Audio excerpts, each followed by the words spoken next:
My name is Colton from Zimtu Capital. Today I'm here with President and CEO of Core Assets, Nick Rodway. Nick, thanks for coming in. We're glad to finally have you here. Well, as always, I'm thrilled to be here, and I'm sorry I couldn't be in earlier. Just, very busy, obviously planning for the drill season, getting news together, and, I couldn't be more excited here at the moment because drills are turning, of course. You were just at the property as well? No, I have not been at the property yet. I'm heading up now in about 2 weeks. Okay. And I'll be up there for about 15 days or probably a little bit longer, so I can't wait to get up there now.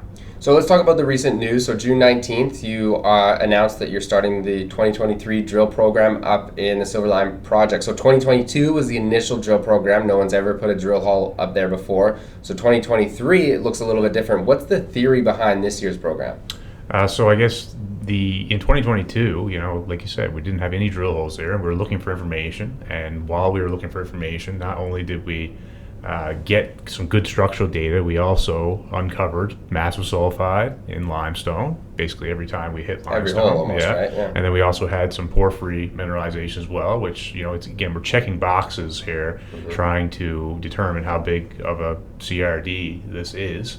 And obviously right now things are looking really, really good. And this year now is following up on a more targeted program, and it's focused on the massive sulfide that is located in our limestone marble, calcium-rich unit. So we have drill pads that are planned out, and drills started turning there about 4 or 5 days ago. And we don't know how many holes we're going to do, but we're going to try to do around 3,500 meters, and hopefully we're going to do a lot more.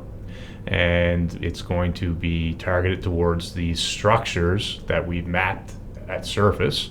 We hired on a consulting company that specializes in geologic structures, and over the winter they did a desk-based study, which was followed up by a ground truthing, which happened in the past month in the area. And now we've come to the conclusion that we have some very heavily folded beds in the area, which could create stacked mineralization in the form of mantos or chimneys. And as you see in the news release we had there in Figure 1, it's kind of the theory that we have is that the beds are compressed together big time, and then within that they're doubly folded as well.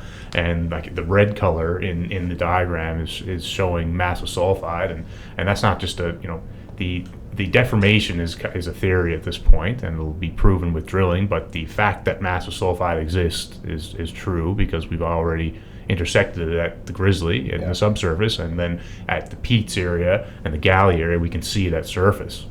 And something to note on that diagram is I think it has a scale on it of about 1.3 kilometers. Yeah, and we'll put it up on the screen too. Yeah. And that is compressed in, right? So if you take that and you pull it apart, how much larger, how many kilometers is that, right? So that's the real exciting part. It's the the regional site of this thing, and how all these beds are connected, and they are favorable units for the massive sulfide. So we could be into a extreme district style play here, and I think this drilling this year is going to really break through. So. Yeah, and it seems a lot more targeted. I know last year it was a lot of just kind of figuring out where to start, and this year you've got a good plan, it seems like. So I guess the drills should be turning now, or they are turning. Yeah, they've been turning for the past 4 days. Okay, and we're doing oriented core as well. So what that means is we know we can measure the foliations and the fractures when they come up out of the ground, because otherwise you don't know. There's a 360-degree variation of where the core could come from. So it spins in the barrel coming up. But now this year we're going to be able to see the contacts of the carbonate replacement mineralization, which generally it follows diking units, which are non-permeable. So it follows a non-permeable unit, and your limestone is your permeable unit. So you can measure those contacts, and it gives you a better idea. Then you can measure at surface, because obviously there's no vegetation there or anything, so we can see our bedrock at surface. You can measure at surface and then match up in the subsurface, and if you can see mineralization at surface and it continues down, then you should be able to continue to drill into it, and you have information in the subsurface, which we never had before. So. Right.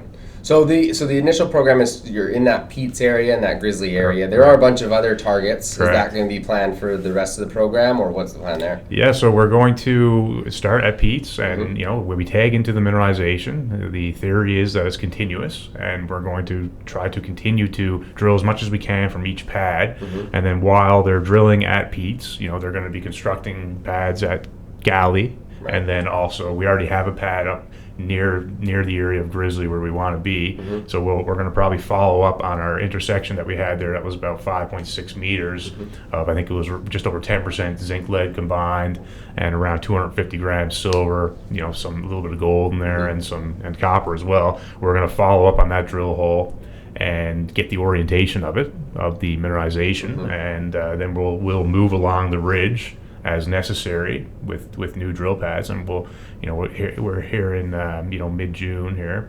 We got a lot of time left, July, August, September, October, and we might even be able to drill into November if we're lucky. Weather's been good, snow cover's not too bad. As you figure out more information, obviously the snow becomes less of a problem. It's more just about running water, which we have plenty of that, of course. So.